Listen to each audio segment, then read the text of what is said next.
ছাত্র দলের অ্যাকশন,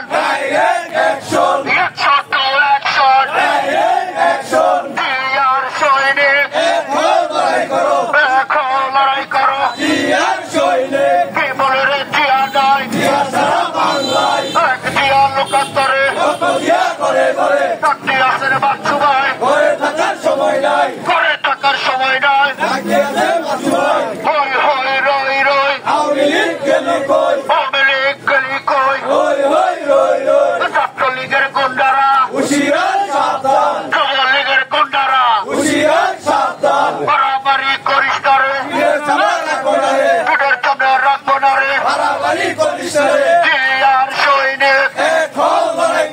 আমরা সামনে মসজিদের ওয়াজ থেকে সুন্দরভাবে সুশৃঙ্খলভাবে ঘুরে যাবো, মিছিল পাঠ করার প্রয়োজন নেই। হ্যাঁ, এইখানে বনবিলাসের এখান থেকে আমরা ঘুরে যাবো, মিছিল পাশ করবো না, লম্বা করবো সামনে।